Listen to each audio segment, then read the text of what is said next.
Since we are moving along at a good clip, I'm going to keep things moving and go right into questions. Is that okay? Mm-hmm. Okay, great. Lynn and Lisa have something in common when it comes to adaptation in that they've both taken popular books written by other people. Lynn with Sue Monk Kidd's The Secret Life of Bees, and Lisa with Alison Bechdel's Fun Home, and adapted them into musicals. We should recognize that Lynn worked with composer Duncan Sheik and lyricist Susan Birkenhead, and Lisa worked with composer Janine Tesori. Would you all tell us briefly of the story about how you and your collaborators came to work on that particular piece, and maybe some of the challenges that you encountered in adapting it to the stage? Lynn, would you start? Okay. Thanks. The challenges, I just want to begin by saying thank you for including dramatists in this festival. You know, we do think of ourselves as literature. But yeah, A Secret Life of Bees, how did it come about? I think the invitation came from the lyricist Susan Birkenhead, who said, producers have approached me about adapting Secret Life of Bees, would you be interested? And I read the book, and I thought it was really beautiful, but I also have to say that I found it somewhat problematic.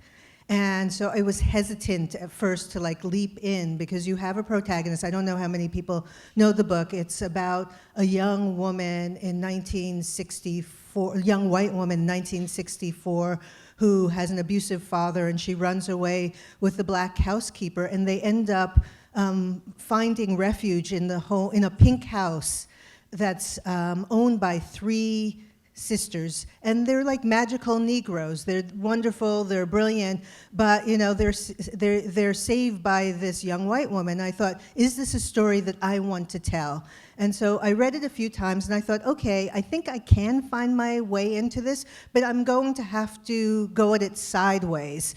It's like the protagonist is not someone I identify with, and so if I'm going to tell this story, I'm going to tell it from the point of view of one of the black women.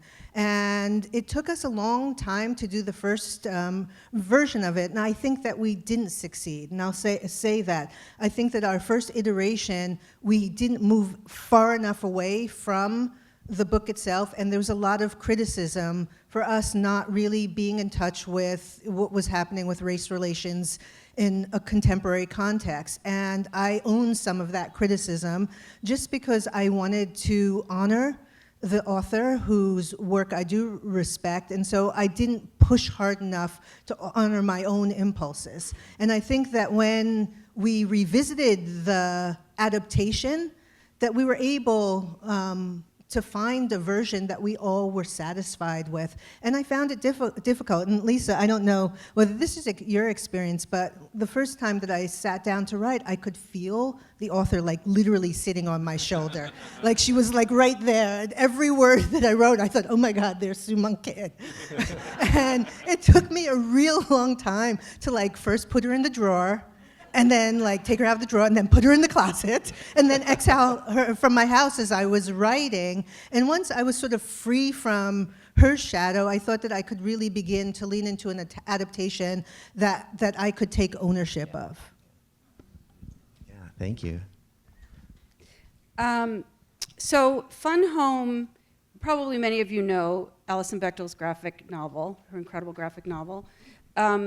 I'll just say really briefly for those who don't, it's the story of how she, her relationship with her father. She grew up in a small town in central Pennsylvania. Her father was a high school English teacher and a restorer of, he restored her whole childhood, restoring the Gothic revival house they grew up in. He was very skilled at that, and he ran the family, he was an undertaker. He ran the family funeral home, which the family called the Fun Home. And Alison went to college. She realized she was lesbian. She told her family. Her parents responded sort of strangely. Then her mother revealed to her that her father was a closeted gay man. Then things were strange for about 4 months, and then he killed himself. Then 20 years go by, and she writes this graphic novel sort of trying to understand what happened and what their relationship was. So, I mean, Allison, I knew Allison a little bit. We're the same age. Janine Tesori is also the same age. And she had been offered a lot of money for film rights, and she didn't take that money because she was like, a film is there forever, but a play will just disappear. A musical will disappear. So if it's bad, I don't need to worry about it. So, so she agreed to do that. And I think it's the kind of artist that she is. She was like, you know about doing this, I don't. She stepped back. She was available to us when we had questions, which I had many, but she really had no interest in being in our process or controlling the process. I think there were two things that were difficult about it. One was just a formal question of the difference between drama and a story being, looking back. As Thornton Wilder talks about, novels look back, and in the theater you're standing. I can never remember the exact phrase, but it's like you're just on the knife's edge of the ever unfolding present, and you don't know what's going to happen. And the book is magnificent. The graphic novel is magnificent. It lifts you up and makes you feel like you're in a driving, forward-moving narrative. But it's actually a kind of an essayistic narrative of what in the graphic novel are these super titles, or these captions, that are the author's voice interrogating the narratives that she grew up with about her family. So the question was, how do you dramatize that? In a theatrical sense, and you feel when you read the book like there are scenes and there are characters, but in a dramatic sense, there are none. And so the question was how to dramatize that. And I had, in my own work, in my play 2.5 Minute Ride, for instance, in my play Well, I had figured out how to dramatize what essentially were kind of essayistic questions, personal essayistic questions. So I knew, and they were also, my plays ultimately were about the interrogating of received narratives, which is a weird thing to dramatize and make human, but that was the thing that I had come to do. So I recognized that was going to be the driver of this. Then it was really hard to do. It was really hard to do, and it was just super, super iterative. I would say the other thing that was challenging about it was that, it turned out not to be a challenge, ultimately, amazingly. But I think at the time that we started working on it, I do not believe that Fun Home could have gone to Broadway and been understood by mainstream audiences. I think that culture makes us recognizable to each other, and if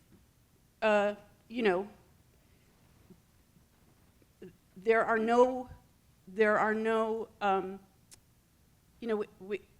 Lynn's heard me say this a million times, but it's often said about the importance of diverse voices is so that we can see ourselves, which of course is true, but it's really so that we're recognizable to each other, so that we can see each other. And I always think the thing that I want to hear from other voices is not what was my experience, what was the experience of that person, of themselves, but what do they see, what does the world look like from where they stand? That's how we enlarge our picture of the world. So, and culture, both, writers and artists and activists, we create these accretions of idea and image and experience that allow us to see each other. And at the time when we started Fun Home, that hadn't come to a level where the idea of this lesbian who was the protagonist of this play could have been understood, really, or taken up fully by a mainstream audience, in my experience at that time. 7 years later, by the time we came to Broadway, it was such a tipping point moment gay marriage was legalized, I think the year Fun Home was on Broadway. And so the love story of the college-age Allison, those audiences effortlessly recognize themselves in that love story. Whereas in my experience, a few years earlier, they wouldn't have been able to do that. So that was another thing that was at play in what we were doing. Yeah, thank you. By the way, happy Pride.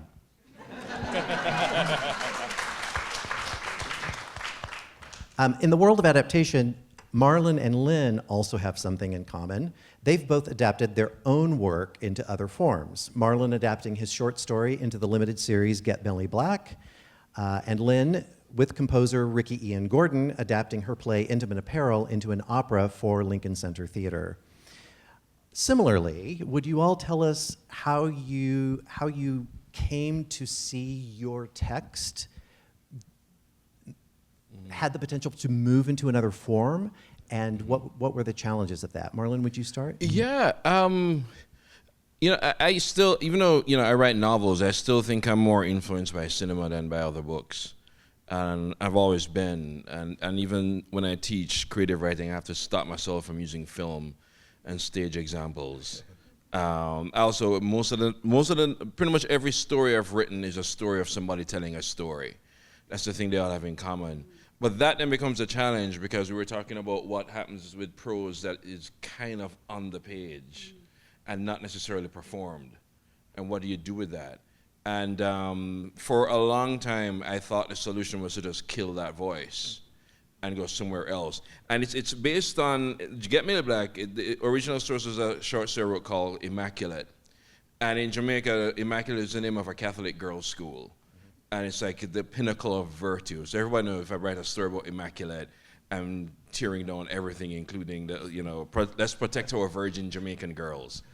It was also based on a real event, and which is something that still haunts country. And so the things that I realized would translate cinematography in terms of cinema, in terms of TV, was stuff that I only sort of learned by error, trial and error. For example, the whole, if you grew up in a country like Jamaica, or, coming out of slavery and so on, there are a lot of ghosts hanging around. And the idea of being haunted. One of the things that Millie says in the first episode is, do you know how it feels when it's the living that haunt you? And so it was weird for me realizing that the things that immediately translate are the themes and the issues. I thought it would be the characters or the desires or what they look like and so on. And funny enough, none of the characters from the short story survived the adaptation. What they're concerned with survived it. The themes they're wrestling survive it. The idea that we're still struggling with colonialism, survive that transition. And it's funny because my second novel was the other way around. It was a play. The Book of Night Woman, it was a play. And honestly, it was a matter of convenience. I'm like, I gotta pick a title for my MFA. I can't come up with an idea. Shit, I wrote this play for the drama class. What happened if we just add a whole 50 years around that thing? So I always come back to drama. So that novel came out of it. So there's always been a back and forth, largely because my primary concern in writing is voice. Even when there's a sort of a Greek chorus, you do get more drama than a Greek chorus. And that's what I learned. The first time, my lit teacher would tell, the first time I paid attention in class was Shakespeare. And part of that is because me and my dad used to do Shakespeare duels. God, we were nerds. It would be who can do the longest soliloquy. And I'd beat him, by the way. But so for me, thinking, because I've always had in a lot of ways a closer relationship to drama than to fiction, that would have been easy, and it wasn't. It took years. The first time I took a stab at doing Get Millie Black was 2015, and it came out 2024, and a lot of that was figuring out, because I think they are different. There are things you can get away with in fiction, and I don't think you can get away with on stage or in film. And then there are things that stage and film will teach you about, like, it's staging that made me realize that sunrise doesn't need my help. And I said that now to students, like, you don't give a metaphor to describe a sunrise. A sunrise is awesome all by its own. And recognizing the power in what's actually in the scene. It's like when you really get into Beckett, the power of just what is there, and for Beckett, what is not there. Then it actually ended up spilling back into my prose, realizing a lot of stuff that I write around I just don't need. Yeah. Lynn, was this your first opera? Yeah, this was Intimate Apparel was my first opera, and it was for me, an interesting experience adapting it because it was based on a play that I wrote for my mother soon after she died. And so for me, the play was really very much a sacred space. And so when I was first approached, I thought, I don't know that I actually have the capacity emotionally to re-enter and revisit everything that I was minding when I was originally writing the play. But you know Ricky and Gordon, and he's very persistent. And when I reread the play, what I discovered about it is that its perfect form is actually an opera. There's two sopranos, a baritone, and a tenor. And I thought this is going to be very easy to find their voices, but that was not true. So the first time that I set out to write the libretto, and writing libretto is very different than writing a play because it's much more economic. You have to lean much more heavily on the composer. But the first time that I rewrote the play, I gave it to Ricky, and he said, "You have just rewritten your play. You have not written a libretto." I'm like, oh my God. And so I literally went back. I thought, okay, I can do this. And I listened to all of the great operas, revisited a lot of the texts, and I went back and I rewrote the libretto. I gave it to Ricky, and he's like, oh my God, you've rewritten your play again. And I was so determined to fix everything that I felt was flawed about the play and all the questions that I had been asked about that drama throughout the years. And I thought, this is my opportunity to write a better play. And then he sat me down and he said, I'm going to explain something to you about writing an opera, is that the composer does 60% of the work, is that you don't need as much language to say, I love you.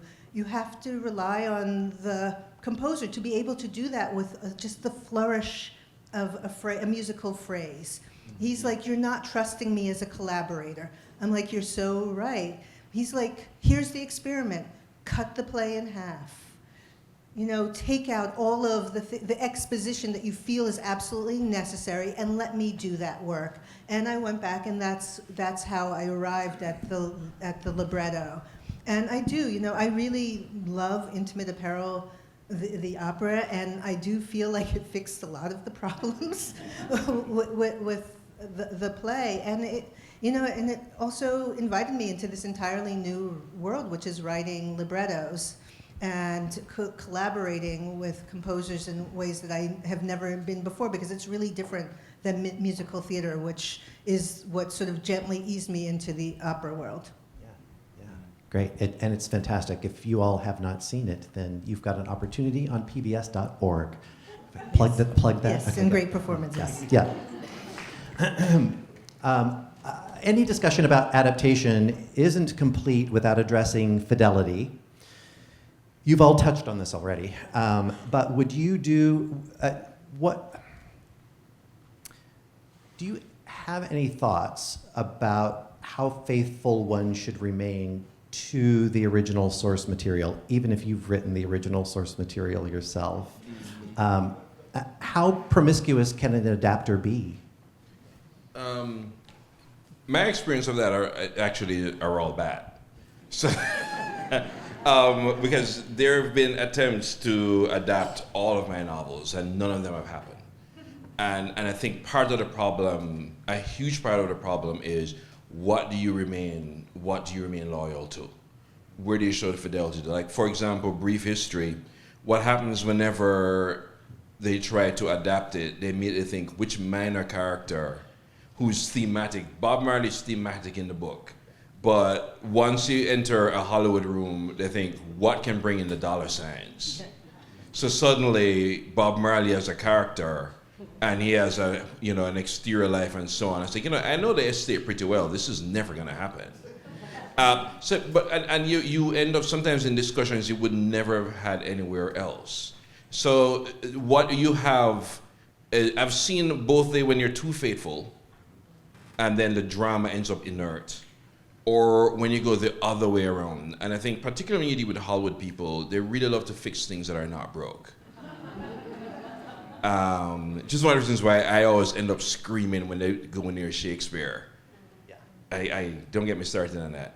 But that's one of the reasons why I think I have been actually really unsuccessful in that area, is because we can never agree on what do we keep, what do we add, what do we take away. Because I write some long ass books, so what do you do with it? And even discussions that would never happen to stage, like a person looking at me straight and go, so PG or R, what do you think we should do? Which is their code for how gay can we keep it? So it's you end up with these, and I can't speak for what happens on the, for stage, but I can tell that the downside to that is that it can then end up with something that goes nowhere, because we can't decide what do we take, what do we leave, how do we interpret, who becomes this, does Harriet Tubman become a white woman for Julia Roberts, or so. And you have these discussions that you would never have had otherwise. Yeah. Yeah, I think it's what you said, like what do you remain loyal to? Mm-hmm. What do you hang on to? I think that is the essential question. Mm-hmm. And with Fun Home, I think, first of all, the graphic novel is so incredibly made. I mean, it was great source material for a lot of reasons. One of them is that it's just so layered. There's so much there. Also, it's about.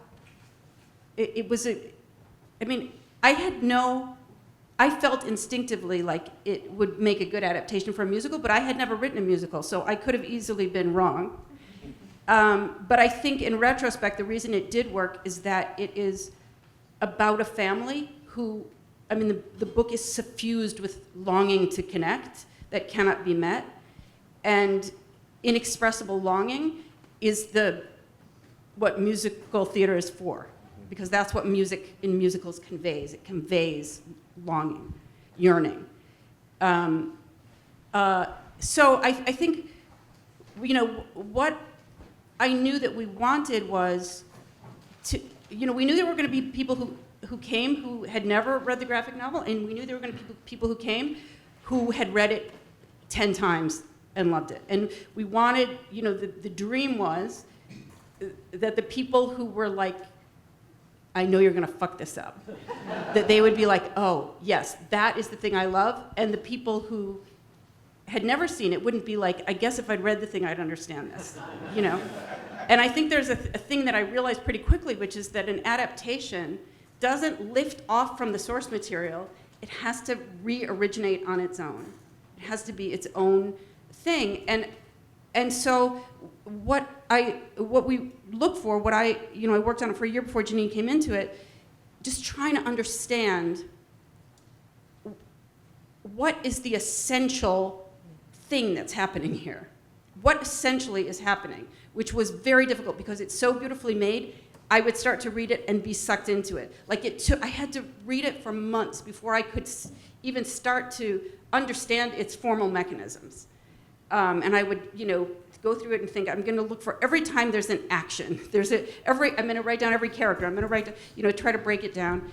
But ultimately, to understand what is the essential thing that's happening. And then in the case of this, then I would say 90% of the musical Fun Home is not in the book. It all had to be invented.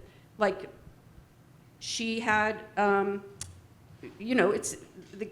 she had these brothers and sisters. She had this childhood. We had to make all that up. It's the reason that I mentioned that Allison and Janine and I are all the same age, because when Janine and I look at it now, we're like, that scene, did that happen to Allison? Or did it happen to you, or did it happen to me? Because we were just pulling from our own lives, and all the time, going back to the book, thinking, even in the final rewrites, we would go back to the book, even though we were making things up. We were like, I remember just like in like some of the very final rewrites, we were looking, and we found one panel, and we were like, what is the dynamic?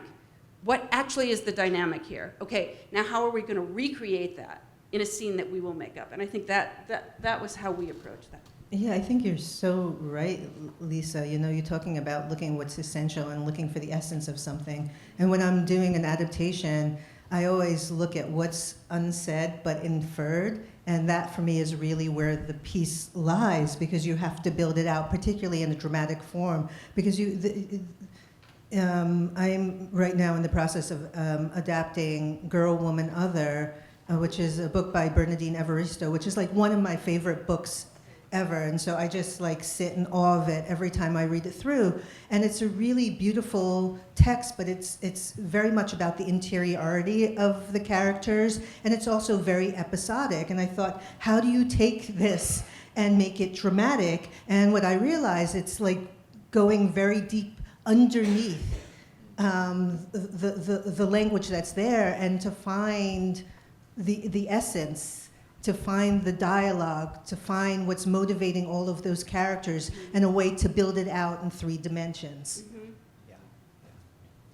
What's always weird is when you have to do that with your own work. Yes. It's like, didn't you see that? Like, didn't I see that when I wrote it before? And which I think happens to you a lot as well. Well, my favorite thing is when I look at a line and think, oh my God, did I write that? Yeah. It's like, oh no. Because I think what you were saying about now you have to go find the hidden things, which you don't necessarily think of when you're writing the text originally. And then you almost have to become your own close reader, which I hate doing. And then you go, oh shit, that was there. Yeah. I was like, secret gay longing, who knew? I was like, and yes, I agree. That's exactly, even with your own work, you find you find these things that you didn't think were there. Yeah. I'm going to open up for questions from the audience if you have any. But before I do, I thought I would quickly ask you all, since I think, Lisa, you just said that Fun Home was your first musical and Intimate Apparel was your first opera. Yes. Was Get Millie Black your first series? Yeah. Okay, so now that you've dipped your toe into all those waters, can we look forward to another Lynn Nottage opera and another Lisa Kron musical and another Marlon Black series? I hope so. And if so, can you talk about it? I mean, there's nothing to talk about yet. Okay. We have to get the grand go-ahead from HBO. But I think I hope it happens. I think it will happen. Good. And I keep going, this show is so cheap. And also we need... This show's entire budget is 4 days of Game of Thrones. I actually checked. Also, I hope that we're looking forward to a Marlon Black play. Marlon James. Marlon James, play? sorry. Maybe. I keep turning my plays into novels. I guess I should stop. Come to Lisa, theater. what's coming up? I don't know. You don't know? Trying to get through the week, Yeah. basically. Yeah. It's been a week. Yes, it's a week. Well, I just premiered a new opera, This House, which was an adaptation of my daughter's play that we co-wrote at Opera St. Louis. And so that runs through June 29th, if you find yourself in St. Louis. And then I have another opera, which is a commission from the Metropolitan Opera, which is an Afrofuturist piece, which will premiere there in 2028. Wow, congratulations. That's great. I feel like I should answer. Next, I'm going to be in an adaptation by Lucas Nath of Tartuffe at New York Theater Workshop. Yay. But I'm also working with the European director Barry Kosky on an adaptation of, and I can't say this enough, not the movie, but the original story of Yentl.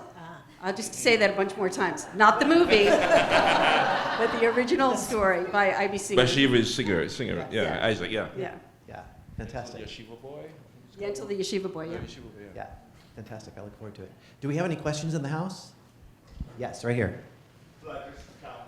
I guess, yes, unless somebody has a mic that you can work Thank with. you so much. This is really so fascinating. I wanted to ask if any of you have experience, or if not directly, maybe your thoughts on theatre that is based on documentary stories as documented from people relating their experiences. So I was thinking of, the Peter Weiss, the investigation from the Nuremberg trials, or any theatre that's made out of verbatim stories. So like Anna Devere Smith? Yes. Yes. I can answer that question. I don't do verbatim theater, but I have a lot of experience with documentary theater, and I've written 2 plays, Sweat and Ruin, that were very specifically based on experiences that I had in communities. One being with refugee women who were fleeing the war in the Democratic Republic of Congo in 2004, and I spent like 2 to 3 years going back and forth to East Africa and interviewing these women, and ultimately I chose not to tell their stories verbatim, but to really do an adaptation of what I heard, and also a loose adaptation of Bertolt Brecht's Mother Courage. And then for Sweat, it was based on 2 years of interviews that I did in a small city called Reading, Pennsylvania, which at the time was the poorest city of its size in America. And it had once been this huge industrial city and was undergoing a lot of economic strife. And I just decided that I was going to try and interview everyone as possible, from the mayor to unhoused people living in the forest. And once again, the play is not a verbatim play, but it's very much inspired by the interviews that I did. But after I did that play, I actually went to Reading, Pennsylvania, and created a performance installation called This is Reading, which was a verbatim piece, which we performed for a month for the people of Reading in their own words. And we did something which I think is kind of astonishing. The piece was their words, but we also created an algorithm that as people entered the theater, they could go into this booth and tell their stories. And the last movement of the piece was all of their stories woven together and then projected, so that we didn't adapt their words, that they saw their words in real time as they experienced their lives. So. Yes, right back here. Yep. Yes. I think this probably depends on the project, but what, if anything, is non-negotiable? What cannot change in an adaptation? I think that's a good question for For you. me? Definitely not the sexualities or the gender orientation and so on. I've been in discussions where we're dancing around how straight can we make your gay guy, and yeah, it's all in the code of so PG or R. I think I wouldn't have my characters make compromises on screen that I wouldn't have in the book. I think there's that, and I don't know. I think hopefully we're past the whole Julia Roberts as Harriet Tubman era. Maybe, but you never know. You never know. You really don't. For me, if I may answer that question, it's this play Ruin, which was adapted for HBO. And my one non-negotiable was that I have a line in the play which the character says, "I'm ruined," that happens at the end of it. And HBO wanted her to say it at the very beginning. And I thought, well, then there's no point of telling this entire story. And we fought for 2 years, and I said, I'm just not going to move, and then they just didn't do it. Why did they want that? Because they wanted, and this is true, they wanted Oprah to play Mama Nottie, and she did not want to appear to be morally ambiguous and complicated in the way that the character is. that she wanted to be beloved from the beginning. And I'm like, no, the story is really about a woman who you despise until the very end, and you understand why she makes all of these choices. And that's the journey of the piece.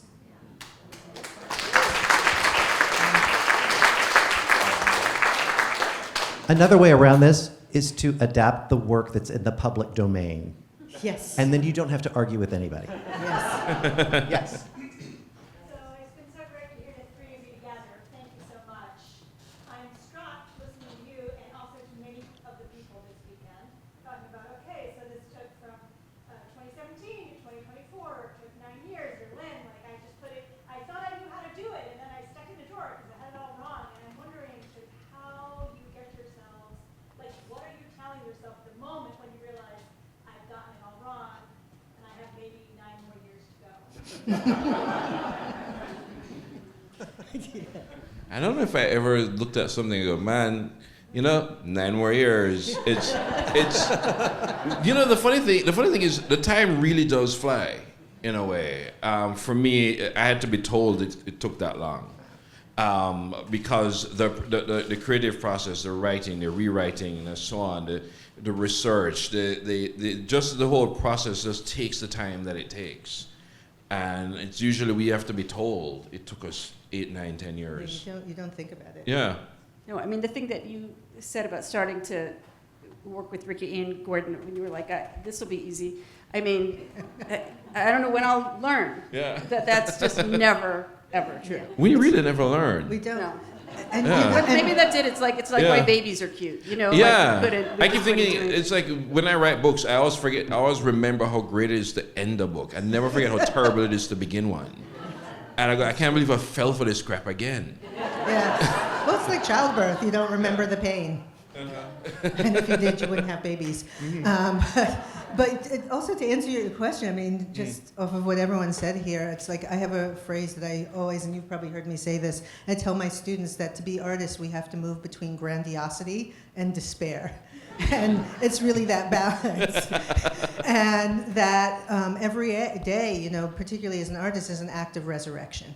Is that you're like, I'm dead, and I revive myself. And that's how we get through it. Diet Coke? What is it? Diet Coke. Yeah. Diet Dr. Pepper. Yeah, you got it. Great. Great. Love that. Yeah. Speaking of the adaptation of Girl, Woman, Other, and I think it brings together a number of themes we talked about with adaptation, it seems particularly hard because there are such parallel stories and the themes come out and there's some interaction, but it's light. So are you really rewriting it, and do you go back to the author to do that with her, or how do you? Yeah, tell me about it. It's impossible because it spans. The book tells the story of Black British women over the course of 100 years. And so there are many, many characters, all of them who are equally compelling. And so what I decided to do is that you can't tell all of the stories, is just to cherry pick. And I just chose the stories that I gravitate toward and pray that Bernadine doesn't kill me. She's a sweetheart. She's not going to. One more question. All the way in the back. Yep. For the libretto adaptation, I have a question for you. Because when you're writing, I always wonder, like, 'cause when I read, like, the librettos and the libretti of famous operas, they look so boring on the page compared to, how great they are when the music is added. So for your process, did you interact along the way with the composer to say, like, I'm going to have this section kind of be somewhat in a verse, and this kind of more free form for, non-song part? Like, what was that process? It's interesting because I think one of the problems with opera is that they continue to create operas the way they've done for 100 years, even though everything's evolved, somehow that field hasn't. And so we decided that we were going to approach writing this opera differently and to be in dialogue from the very beginning and to write it the way that you write a play, in which you have different readings of it and you critique the work so that it feels more complete. Because I think that a lot of times what happens with opera is that the librettist writes the libretto, gives it to the composer, and then it goes up. And they don't necessarily have the kind of dialogue that I think is necessary to create a complete and beautiful and compelling dramatic piece of theater, because opera is theater. And so, yeah, to answer your question, I was very much in dialogue with Ricky from the very beginning. And one of the things that's really fortunate is that he's a brilliant dramaturg. And if he didn't feel like something was right to set, he'd say, I feel like this isn't right, or I feel like in this moment we need recitative as opposed to an aria. Well, I certainly look forward to more work from all of you. I appreciate you all being here so much. I really do. Thank you. Thank you all so Thank much. you. Mr. Chair. Thank you.